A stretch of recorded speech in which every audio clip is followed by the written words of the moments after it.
Welcome back students. हम अपने lecture की तरफ आते हैं। लास्ट प्रीवियस लेक्चर में हमने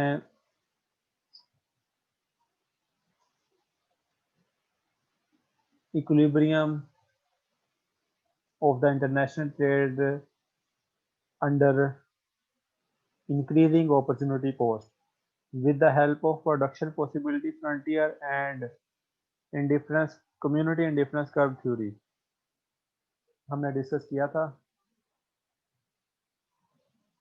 Then we have also analyzed the gains from trade on the basis of differences in taste when both nations have identical production possibility frontier.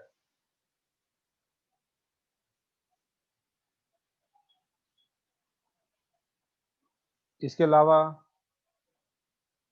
we have also split gains from trade into two components, gains from exchange and gains from specialization. Today we are going to start the next chapter, that is demand supply offer curves and the terms of trade. I have shared the screen. You can see on your laptop. First topic is the equilibrium relative commodity price with trade. Ji Partial equilibrium analysis.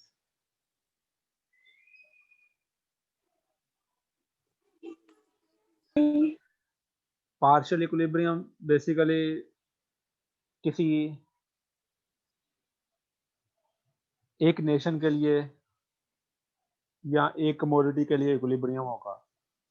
जो general equilibrium analysis होता है वो overall उसको आप implement कर सकते हैं तमाम नेशंस पे और तमाम कमोडिटीज पे। जो पार्शियल इक्विलिब्रियम एनालिसिस होगा ये इंडिविजुअली इक्विलिब्रियम को एक्सप्लेन करेगा। तो यहाँ पे हम पार्शियल इक्विलिब्रियम एनालिसिस करेंगे discuss equilibrium relative commodity price with trade after trade. It is very simple and can be explained with the help of diagram showing on your screen. आप देख सकते हैं कि स्क्रीन पर 3 डायग्राम्स मौजूद हैं। Basically जिस तरह मैंने बताया कि ये पार्शियल इक्विलिब्रियम एनालिसिस जो है ये सेपरेट होगा कमोडिटीज के लिए। आपके सामने जो पार्शियल इक्विलिब्रियम एनालिसिस ड्रा किया गया है ये एक्स कमोडिटी के लिए है। फर्स्ट डायग्राम में आप देखें वाई एक्सिस पे रिलेटिव प्राइस ऑफ एक्स है जबकि एक्स एक्सिस पे कमोडिटी एक्स है।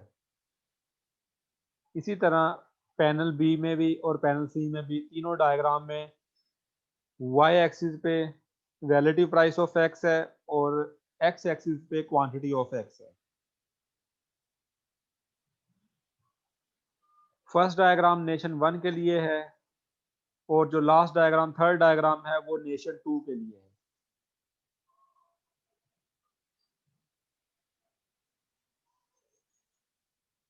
As you know, the relative price of X is lower in nation 1. हम ऑलरेडी स्टडी कर चुके हैं, उसी एग्जाम्पल को ही एक्सटेंड करेंगे कि देखें जो डोमेस्टिक इक्विलिब्रियम होता है, डोमेस्टिक मार्केट में जो एक्स की प्राइस रेंज होती है या जो इक्विलिब्रियम मार्केट होती है वहां पे जहां पे डिमांड और सप्लाई और ये डिमांड और सप्लाई डोमेस्टिक होगी, जहां पे domestic demand and domestic supply curve एक दूसरे को इंटरसेक्ट करते हैं, वो प्राइस इक्विलिब्रियम प्राइस होगी। And as you know the relative price of X is lower in nation 1. Please see the cursor movement. Nation 1 में this is demand curve which is negatively sloped for commodity X, and this is supply curve for commodity X in nation 1. और जहां पे ये दोनों curve एक दूसरे को intersect करते हैं, this will be the equilibrium price, और ये इक्विलिब्रियम प्राइस डोमेस्टिक प्राइस है, और ये डोमेस्टिक इक्विलिब्रियम है। ये डिमांड और सप्लाई कर्व ने एक दूसरे को इंटरसेक्ट किया। प्राइस लो इसलिए रखी है, प्राइस लो इसलिए रखी है क्योंकि हमने कहा कि नेशन 1, हम ऑलरेडी डिस्कस कर चुके हैं कि नेशन 1 में जो है वो रिलेटिव प्राइस ऑफ एक्स कम है, इसलिए इसे नेशन 2 के मुकाबले में प्राइस को कम रखा है हमने। और इसी तरह आप नेशन 2 में आए, लास्ट पैनल, थर्ड पैनल में आप देखें Nations 2 market for commodity x. This is the demand curve for commodity X in nation 2, and this is the supply curve for commodity X in nation 2. जहां पे demand and supply curve आपस में intersect करते हैं वो equilibrium price होगी। हम अगर आप प्रीवियस लेक्चर्स को याद करें तो हमने कहा था कि एक्स की जो रिलेटिव प्राइस है नेशन 1 में 1/4 थी, अगर आपको याद हो, कम थी, जबकि नेशन 2 में शायद 4 थी या 2 थी, आई डोंट नो। तो नेशन 1 में एक्स की प्राइस कम थी, ये देखें P1 प्राइस है, और नेशन 2 में डिमांड एंड सप्लाई ने इंटरसेक्ट किया एट पॉइंट P3।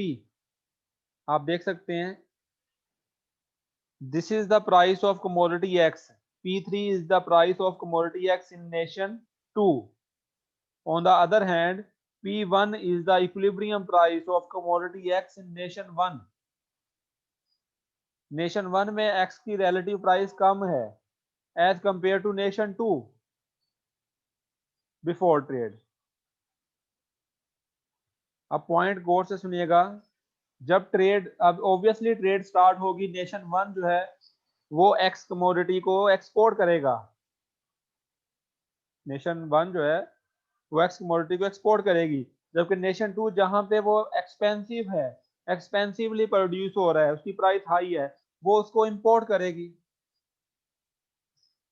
अब देखें जब नेशन 1 एक्स कमोडिटी को एक्सपोर्ट करना स्टार्ट करेगी, नेशन 1 जब एक्स कमोडिटी को एक्सपोर्ट करना स्टार्ट करेगी तो नेशन 1 में एक्स की सप्लाई कम होना शुरू हो जाएगी। सप्लाई इस सेंस में कम हो रही है कि हमने एक्सपोर्ट करना स्टार्ट किया है, प्रोडक्शन कम नहीं हो रही। नेशन 1 में क्या हो रहा है, प्रोडक्शन कम नहीं हो रही, प्रोडक्शन तो बढ़ेगी ऑब्वियसली। एक्सपोर्ट करना स्टार्ट करेंगे, एक्सपोर्ट करना जब स्टार्ट करेंगे तो डोमेस्टिक सप्लाई जो है वो कम होना शुरू हो जाएगी, जिससे उस नेशन में उसकी प्राइस जो है वो बढ़ना शुरू हो जाएगी। ये देखें, आप कर्सर की मूवमेंट भी देखें, प्राइस जो है वो इंक्रीज होना शुरू हो जाएगी। इसी तरह नेशन 2 जो कि एक्स को इंपोर्ट करेगा, वहां पे एक्स एक्सपेंसिव था, जब नेशन 2 उसको इंपोर्ट करना स्टार्ट करेगी तो एक्स की प्रोडक्शन में इजाफा होगा, प्रोडक्शन में इस सेंस में इजाफा होगा कि इंपोर्ट करना स्टार्ट कर दिया है, सप्लाई में इजाफा होगा, और सप्लाई में इजाफा होने से नेशन 2 में एक्स की प्राइस कम होना शुरू हो जाएगी। मतलब जहां पे नेशन 1 में सस्ता था, ट्रेड स्टार्ट होते ही वहां पे महंगा होना शुरू हो गया है। नेशन 1 में एक्स सस्ता था, ट्रेड स्टार्ट होते ही वहां पे, क्योंकि हमने एक्सपोर्ट करना स्टार्ट कर दिया है, तो वहां पे महंगा होना शुरू हो जाएगा, और जो इसको इंपोर्ट कर रहे हैं वहां पे उसकी सप्लाई बढ़ रही है, तब वहां पे वो सस्ता होना शुरू हो जाएगा। और ट्रेड कब तक जारी रहेगी, जब तक वो दोनों नेशन में प्राइस को सेम ना कर दे। अगर फ्री ट्रेड है तो वो तब तक कंटिन्यू रहेगी जब तक दोनों नेशन में प्राइस को सेम ना कर दे और वो प्राइस इंटरनेशनल प्राइस होगी। आप देख सकते हैं ये international trade in commodity x, ये डिमांड है, ये सप्लाई कर्व है और प्राइस उन दोनों प्राइसेस के सेंटर में आ गई, दैट इज P2। और आप रियल लाइफ में भी इसकी एप्लीकेशन देख सकते हैं। आप देखें जैसे ही पाकिस्तान जो है वो अफगानिस्तान को ये डेयरी प्रोडक्ट्स चिकन जो है वो एक्सपोर्ट करना स्टार्ट करता है ब्रायलर, तो पाकिस्तान में उसकी प्राइस बढ़ना शुरू हो जाती है। द रीजन इज दैट कि पाकिस्तान में उसकी सप्लाई कम होना शुरू हो जाती है तो उसकी प्राइस बढ़ना शुरू हो जाती है। जैसे ही हम एक्सपोर्ट खत्म करते हैं उसकी प्राइस डाउन आना शुरू हो जाती है। तो आप इसकी इम्प्लीकेशन रियल लाइफ में जो है वो चेक कर सकते हैं। मैं दोबारा सारा रिवाइज करता हूँ। आप देख सकते हैं कि एक्स एक्सिस पे रिलेटिव प्राइस ऑफ एक्स है, वाई एक्सिस पे जो है वो रिलेटिव प्राइस ऑफ एक्स है, जबकि एक्स एक्सिस पे एक्स कमोडिटी के यूनिट्स हैं। नेशन वन जो डिमांड जो प्राइस है वो डिमांड एंड सप्लाई के म्यूचुअल कोऑपरेशन से जो है वो डिटरमिन होती है। नेशन वन में कमोडिटी एक्स की जो प्राइस है वो demand and supply for x commodity जो है वो डिटरमिन होगी। नेशन वन में रिलेटिव प्राइस ऑफ एक्स कम है, आप देख सकते हैं ये इक्विलिब्रियम है, P1 प्राइस है। इसी तरह नेशन टू में आप देख सकते हैं प्राइस जो है वो डिमांड एंड सप्लाई के कॉपरेशन से डिटरमिन हुई है, जहां पे वो एक दूसरे को इंटरसेक्ट कर रहे हैं। और यहाँ पे प्राइस जो है P3 है, which is relatively higher than the nation one. So nation one must export X commodity and nation two must import X commodity। अब जब नेशन वन जो है वो X को एक्सपोर्ट करेगी तो नेशन वन में X की सप्लाई कम होना शुरू हो जाएगी, जिससे नेशन वन में X की प्राइस बढ़ना शुरू हो जाएगी। इसी तरह नेशन टू जहां पे X एक्सपेंसिव है, जब वो उसको इंपोर्ट करना स्टार्ट करेगी कम प्राइस पे, जब उसको इंपोर्ट करना स्टार्ट करेगी तो उस नेशन में एक्स की प्राइस डाउन होना शुरू हो जाएगी। और ट्रेड जो है वो इंटरनेशनल मार्केट में इक्विलिब्रियम कब होगा? ट्रेड तब तक कंटिन्यू रहेगी जब तक वो दोनों नेशन में कमोडिटी की प्राइस को सेम नहीं कर देती। मतलब इंटरनेशनल ट्रेड जो है वो कमोडिटीज की प्राइसेस में इंटरनेशनल लेवल पे इक्विलिब्रियम ले आती है। दोबारा बोलता हूँ, इट मींस के जो इंटरनेशनल ट्रेड है, जो इंटरनेशनल ट्रेड है वो कमोडिटी की प्राइसेस में इंटरनेशनल लेवल पे इक्विलिब्रियम ले आती है। क्लियर है बेटा पॉइंट? कोई क्वेश्चन है यहां तक तो पूछें मुझसे। और प्राइस देखें आप दोनों के सेंटर में आ जाएगी, ये आप देख सकते हैं सेंटर वाइज डायग्राम में। कोई क्वेश्चन यहां तक है आप लोगों का? Okay, alright. The next topic is offer curve. इसको रेसिप्रोकल डिमांड कर्व भी बोलते हैं। Offer curve of a nation shows how much of its import commodity the nation demands for it to be willing to supply various amount of export commodity. It means offer curve of a nation shows the nation's willingness to import and export at various relative commodity prices। आसान अल्फाज में मैं आपको explain करने की कोशिश करता हूं। ऑफर कर्व बेसिकली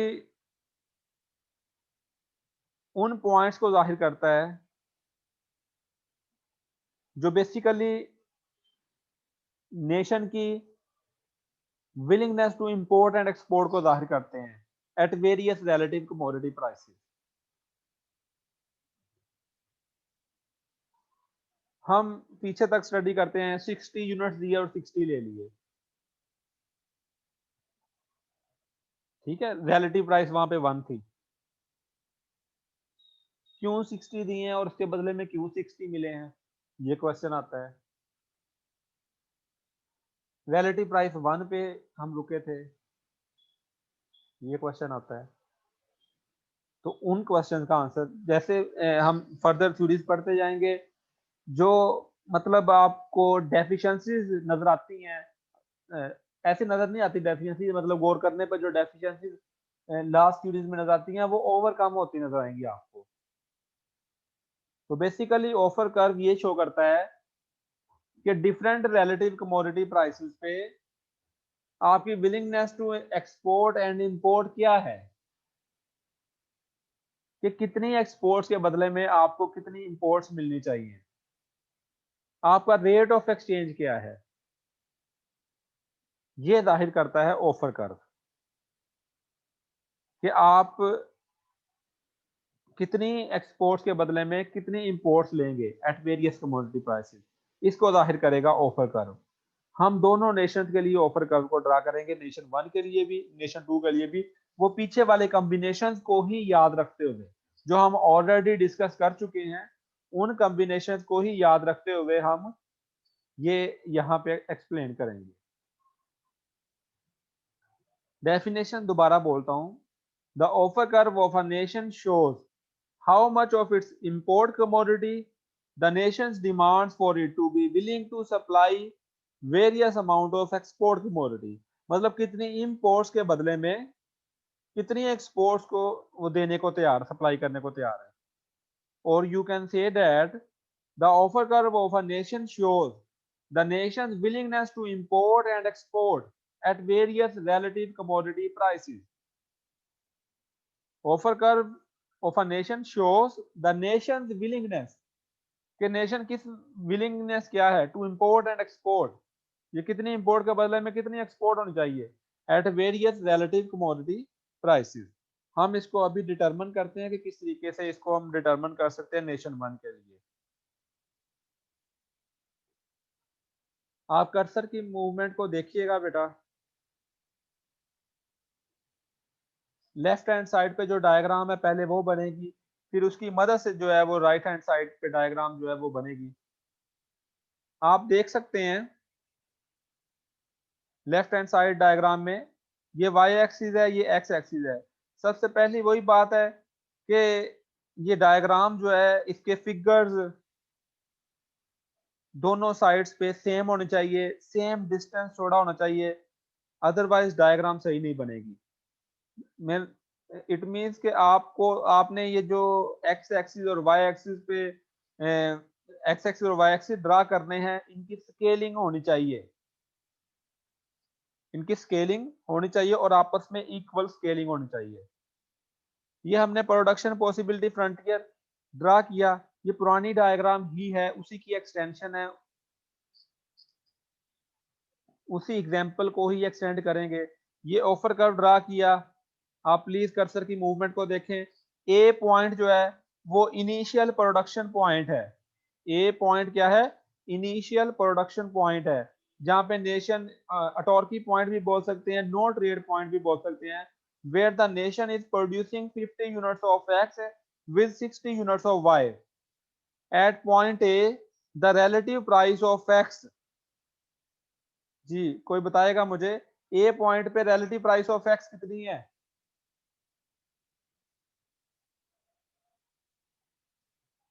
सारे सो गए हैं। 50 सर। ए पॉइंट पे रिलेटिव प्राइस ऑफ एक्स कितनी है? सर 5/6। तुमसे ये उम्मीद नहीं थी। अच्छा, कोई और?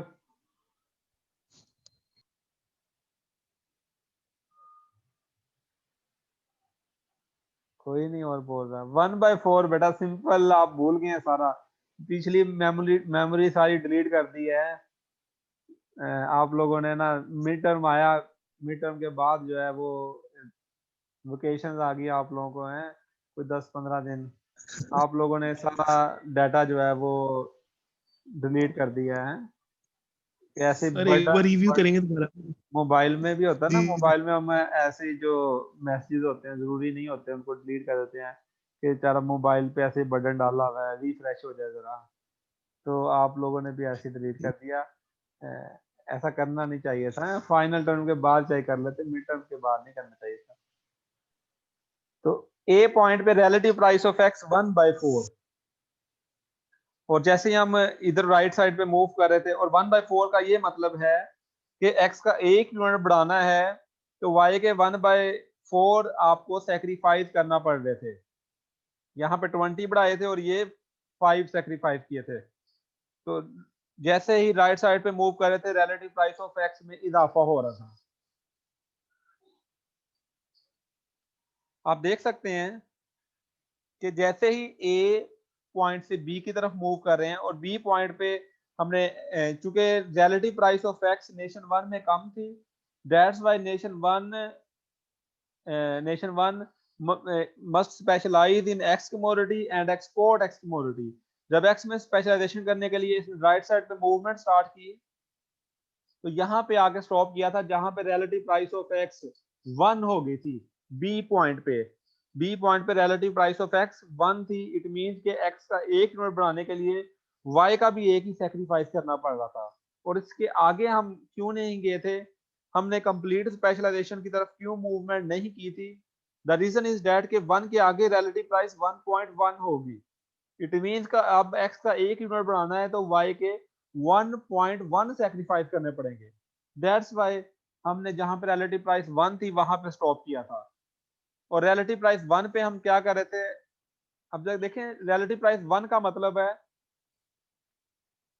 कि x की प्राइस भी, रिलेटिव प्राइस ऑफ x भी 1 है और रिलेटिव प्राइस y भी 1 है। तो जितने यूनिट्स देंगे उतने मिलेंगे। हमने 60 दिए थे और 60 मिले थे। कर्सर मूवमेंट चेक कर सकते हैं। 60 यूनिट एक्सपोर्ट किए, B से C पे आया, और 60 यूनिट इंपोर्ट किए उसके बदले में Y के। E पॉइंट पे आ गए, इक्विलिब्रियम E पॉइंट पे था। ये थी पहली डायग्राम। यहां पे हम पढ़ रहे हैं ऑफर कर्व, और ऑफर कर्व ड्राइव होता है willingness to import and export के कॉम्बिनेशन से, कि कितनी एक्सपोर्ट के बदले में कितनी इंपोर्ट होनी चाहिए eight various relative commodity prices. अब ए पॉइंट पे देखें, ए पॉइंट पे रिलेटिव प्राइस ऑफ एक्स है 1/4। तो यहां पे अगर हम ट्रेड करते हैं तो कितने एक्स के बदले में कितने वाई होने चाहिए? कोई बता सकता है? अगर हम यहाँ पे 20x एक्सपोर्ट करते हैं तो उसके बदले में वाई कितने मिलेंगे हमें? सर 5। 5, बिल्कुल। अगर हम 20x एक्सपोर्ट करते हैं तो उसके बदले में 5y मिलेंगे। क्यों? Because the relative price of x is 1/4। Relative price of x is 1/4, मतलब x की प्राइस y के मुकाबला में 1/4 है। x की प्राइस y के मुकाबला में 1/4 है। तो अगर 20x देते हैं तो उसके बदले में 5y मिलेंगे। एक कॉम्बिनेशन ये आ गया हमारे पास इस रिलेटिव प्राइस पे। बी पॉइंट पे रिलेटिव प्राइस ऑफ एक्स है 1 और रिलेटिव प्राइस ऑफ वाई भी 1 है। तो जितने यूनिट्स देंगे उतने मिलेंगे। तो हमने यहाँ पे 60 यूनिट लेट्स सपोज दिए थे तो उसके बदले में 60 यूनिट मिले। ये एक और कॉम्बिनेशन आ गया हमारे पास ऑफर कर्व ड्रा करने के लिए। फिर हमने कहा कि एक और कॉम्बिनेशन ले लें, 3 कॉम्बिनेशन 3 पॉइंट्स हो जाए ताकि हम ऑफर कर्व को ड्रा कर सकें। तो इनके दरमियान में कहीं रिलेटिव प्राइस 1/2 होगी, 1/3 भी कहीं पे होगी। तो यहाँ पे 1/2 है, लेट्स से इन दोनों के सेंटर में। तो जहां पे रिलेटिव प्राइस 1/2 है, रिलेटिव प्राइस ऑफ एक्स 1/2 है, इसका मतलब है कि अगर हम 40, अगर इस पॉइंट पे हम ट्रेड करते हैं जहां पे रिलेटिव प्राइस ऑफ एक्स 1/2 है, तो अगर हम जितने भी हम एक्स के यूनिट देंगे हमें उसका हाफ वाई के मिलेगा। बिकॉज एक्स की प्राइस वाई के मुकाबला में हाफ है। The relative price of x is 1/2। इसका ये मतलब है कि एक्स की प्राइस वाई के मुकाबला में हाफ है।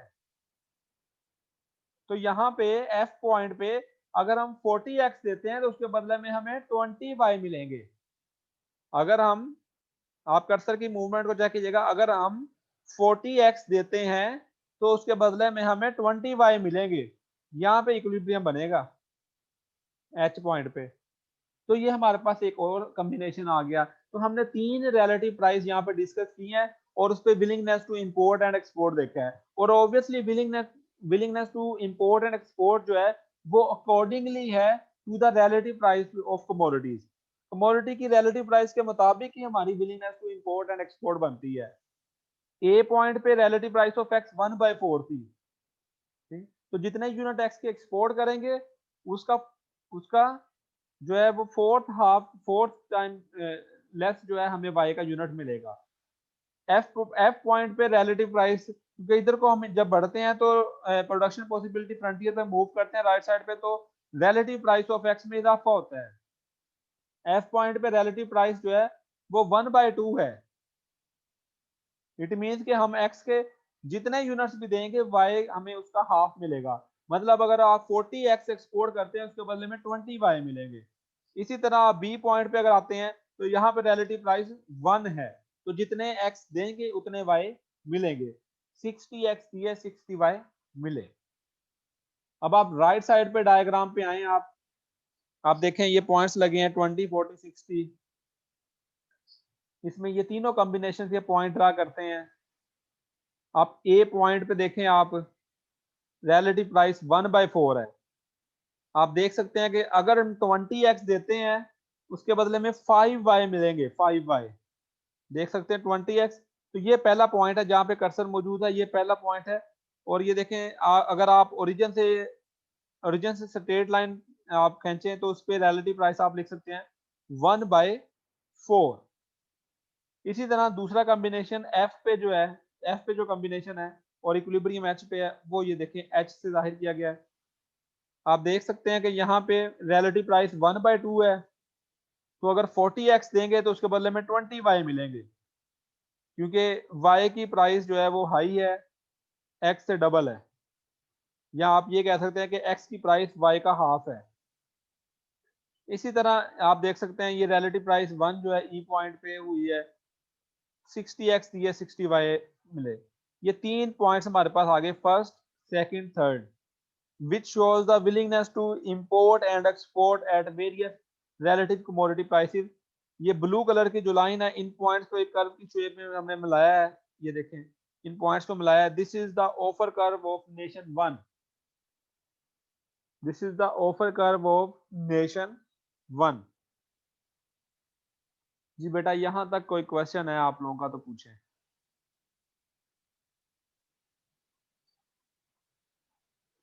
जी कोई क्वेश्चन है आप लोगों का?